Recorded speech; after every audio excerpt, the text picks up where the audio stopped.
વિદ્યાર્થી મિત્રો, હવે આપણે કેટલાક ભાષાના પ્રશ્નોનું સોલ્યુશન કરીએ. સંસ્થા તરફથી દાતાઓનું સન્માન કરાયું. આ વાક્ય નીચે પૈકી કયા પ્રયોગનું છે? તો અહીંયા ઓપ્શન આપ્યા છે ભાવે, કર્તરી, કર્મણી અને પ્રેરક. તો આપણે અહીંયા જોઈએ કે પહેલાં કરતા પછી તરત જ જે પદ છે એને થી અને વડેમાંથી ગમે તે એક લગાવ્યું છે, એટલે કે થી લગાવ્યું છે, અને ક્રિયાપદનું આ વાળું રૂપ છે.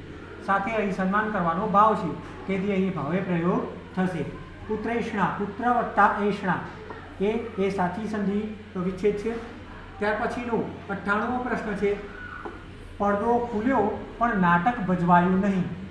જો વિદ્યાર્થી મિત્રો, અહીં બે સ્વતંત્ર વાક્યો છે, પડદો ખુલ્યો અને નાટક ભજવાયું નહીં, જે પણ સંયોજક દ્વારા જોડાયું છે, તેથી આપણે એને સંયુક્ત વાક્ય કહીશું.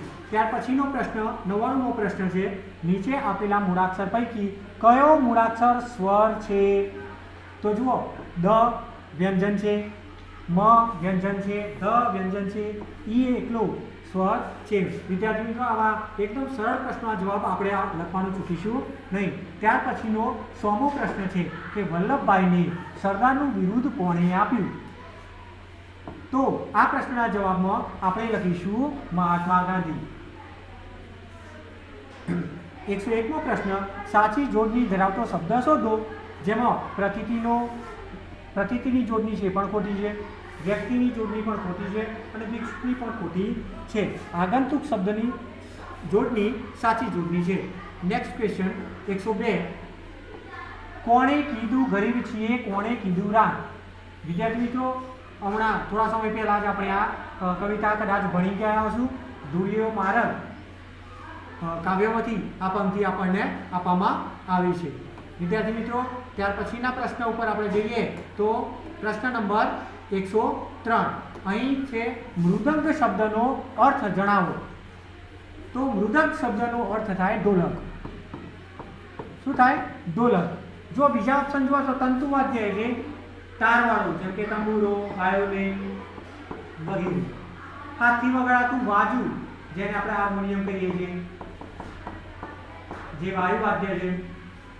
મુખેથી વગાડાય એટલે વાયુવાદ્ય છે, તો વાંસળી, શરણાઈ વગેરે. પણ ઢોલક માટે બંને બાજુ વગાડી શકાય તેવું ઢોલક જેવું વાદ્ય, જેને આપણે મૃદંગ કહીશું. વિદ્યાર્થી મિત્રો, ત્યાર પછીનો પ્રશ્ન નંબર 104, બહેનનો પત્ર કાવ્યમાં કવિ કોને વૃક્ષની કવિતા કહે છે? તો તેનો સાચો જવાબ છે ફૂલોને વૃક્ષોની કવિતા કહી છે. ત્યાર પછીનો પ્રશ્ન છે, રાધા કૃષ્ણ એ કયો સમાસ થાય? જો મિત્રો, અહીં રાધા અને કૃષ્ણ સમાન મોભો ધરાવતા બે પદો અને વડે જોડાયેલા છે, તેથી તે દ્વંદ્વ સમાસ બનશે. મિત્રો, હવે કેટલાક અંગ્રેજીના પ્રશ્નો આપણે જોઈએ. પ્રશ્ન એવો છે, choose the word nearest in meaning to the underline word. જેમે આપણે use them in different forms to જે ફ્રેઝ આપેલો છે તે માટે શબ્દ સમૂહ માટે એક શબ્દ આપણે શોધવાનો છે. તો વિદ્યાર્થી મિત્રો, અહીંયા એવો અર્થ થાય છે કે એ જ વસ્તુનો બીજે ક્યાંક જગ્યાએ make different things from them, તો આપણે એને કહીશું રિસાયકલ. નીચે ત્યાર પછીનો પ્રશ્ન છે, નીચે આપેલ વાક્યોને વાર્તાના ઘટનાક્રમમાં જણાવો. વિદ્યાર્થી મિત્રો, તમે આ વાર્તા અંગ્રેજીમાં ધોરણ 8માં the two boys in the jungle એ પાઠ છે એમાં અમે અભ્યાસ કરી ચૂક્યા છો. તમને ખ્યાલ છે કે પાઠની શરૂઆતમાં જ એક વાક્ય આવે છે, અમિત વોઝ ઇન આસામ.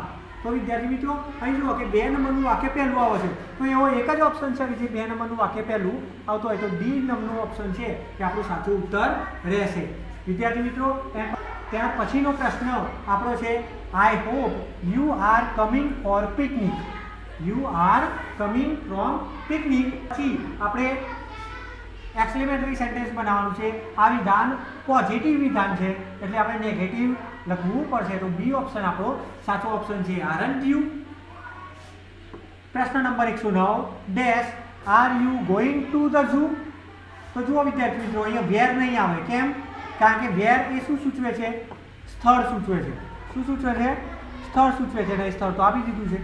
અહીંયા સમય આપેલો નથી, એટલે વેર એટલે સમય. આપણો સાચો વિકલ્પ છે વેર. ત્યાર પછીનો પ્રશ્ન છે 110, કનૈયાલાલ મુનશી રોડ. તો કનૈયાલાલ મુનશીએ કયું પુસ્તક લખ્યું હતું? તો મિત્રો કનૈયાલાલ મુનશીએ પાટણની પ્રભુતા નામનું પુસ્તક લખ્યું હતું. ત્યાર પછીનો પ્રશ્ન છે વિદ્યાર્થી મિત્રો, પ્રશ્ન number 111, select the correct spelling. વિદ્યાર્થી મિત્રો જુઓ, અહીંયા થોડો પ્રશ્ન પૂછવામાં ભૂલ થઈ છે. આપણને એવું પૂછવું જોઈએ કે સાચો સ્પેલિંગ કયો છે અને પછી આપણને અંગ્રેજી ઉચ્ચાર અથવા એનો ગુજરાતી અર્થ આપેલો હોવો જોઈએ. અહીં સાયન્સનો સ્પેલિંગ પણ સાચો છે. જુઓ, SCIENCE, અને સિન્સનો સ્પેલિંગ પણ સાચો છે. તો આપણે A ઓપ્શન લખ્યો હોય અથવા D ઓપ્શન લખ્યો હોય, બંને સાચા છે. બરાબર. જો સિન્સ માટે પૂછ્યું હશે તો D ઓપ્શન સાચો છે, અને સાયન્સ માટે પૂછ્યું હોય તો SCIENCE એ પણ સાચો ઉત્તર છે. વિદ્યાર્થી મિત્રો આવું કન્ફ્યુઝન થાય તો તમને સૌથી નજીક લાગતો જવાબ તમારે પસંદ કરવાનો રહેશે. વિદ્યાર્થી મિત્રો ત્યાર પછીનો 112મો number, the sky is very cloudy. એટલે આકાશ ઘણું જ વાદળછાયું છે. આકાશ ઘણું જ વાદળછાયું છે. અને ત્યાર પછી છે ઇટ ઇઝ ખાલી જગ્યા ટુડે. તો જુઓ, વાદળછાયું વાતાવરણ હોય તો કદાચ વરસાદ પડશે એવી આશા હોય, એટલે શુડ નોટ ના આવે. તો ઇટ મે રેઇન ટુડે, કદાચ આજે વરસાદ પડશે. ત્યાર પછીનો પ્રશ્ન છે વિદ્યાર્થી મિત્રો, પ્રશ્ન નંબર 113, હાઉ મેની વીક્સ. જો હાઉ મેની વીક્સ, વીક્સ બહુવચન છે તો આપણે અહીંયા આવશે are. How many weeks are there in a year. Next question છે પ્રશ્ન number 114, Vivek goes to Ahmedabad dash he wants to visit the science city. તો વિવેક અમદાવાદ જાય છે, તે વિજ્ઞાન મેળાની મુલાકાત લેવા ઈચ્છે છે. તો આ પહેલું વિધાન છે એનું, આ બીજું વિધાન છે એનું કારણ છે. એટલા માટે આપણે અહીંયા કયો ઓપ્શન પસંદ કરીશું? Option number C, because. કારણ કે બટ એટલે પરંતુ થાય, પરંતુ તે સાયન્સ પહેલી મુલાકાત લેવા માંગે છે. ફેરફોર માટે તે મુલાકાત લેવા માંગે છે. ફોર એટલે માટે તે મુલાકાત લેવા માંગે છે. તો સાચું ઉત્તર છે બીકોઝ. બરાબર, કારણ કે. પ્રશ્ન number 115, you should not garbage on the road. તો એનું મૂળ રૂપ અહીંયા આવશે એટલે લખશું throw. You should not throw garbage on the road. પછીનો પ્રશ્ન છે વિદ્યાર્થી મિત્રો 116, સમ્રાટ શબ્દ કા સ્ત્રીલિંગ પહચાનીએ. તો સમ્રાટનું સ્ત્રીલિંગ થાય સામ્રાજ્ઞી. ત્યાર પછીનો પ્રશ્ન છે પ્રશ્ન નંબર 117, कर्मयोगी लाल बहादुर शास्त्री इकाई के लेखक कौन है? तो આપણે બીજા સત્રમાં હિન્દી વિભાગમાં ભણી ગયા છીએ શંકર દયાલ શર્માનો પાઠ કર્મયોगी लाल बहादुर शास्त्री. ત્યાર પછીનો પ્રશ્ન છે નિમ્નલિખિત શબ્દો में से સર્વનામ પहचानिए. તો સર્વનામ એટલે શું? નામની જગ્યાએ વપરાય સર્વનામ. શું? નામની જગ્યાએ વપરાય. નામની જગ્યાએ વપરાય તે સર્વનામ. તો અહીંયા આપણે વે સર્વનામ તરીકે વપરાયું છે. ત્યાર પછીનો પ્રશ્ન છે બક્ષિસ શબ્દ કા સમાનાર્થી શબ્દ કોણ સા નહીં है? વિદ્યાર્થી મિત્રો જોજો, તમે ઘણી વખત ઉતાવળ કરી સમાનાર્થી શબ્દ શોધવાનો પ્રયત્ન કરો, પહેલું જ મળી જાય ભેટ, એટલે ટીક કરીને આવી જાય કે ભાઈ ભેટ, હે ને? પણ ત્યાં તમે ભૂલ કરો છો. તમારે દરેક વખતે પ્રશ્ન છેક છેલ્લે સુધી વાંચવો જોઈએ. છેક અંત સુધી પ્રશ્નનો વાંચી એનો અર્થ સમજીને જવાબ લખવાના રહેશે. હવે બક્ષિસ શબ્દનો ભેટ, ઇનામ અને ઉપહાર એવા બધા જ અર્થ થાય છે. માટે આપણો સાચો વિકલ્પ થાય બી, મદદ. ત્યાર પછીનો પ્રશ્ન નંબર 120મો છે કે शान शब्द का शान शब्द का समानार्थी शब्द क्या है? तो शान यानी गौरव. तो शानનો આ પ્રશ્નનો સાચો ઉત્તર છે ગૌરવ.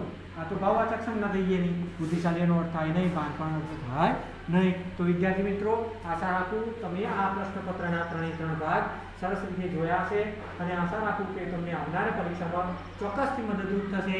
Best of luck. Thank you. ધન્યવાદ.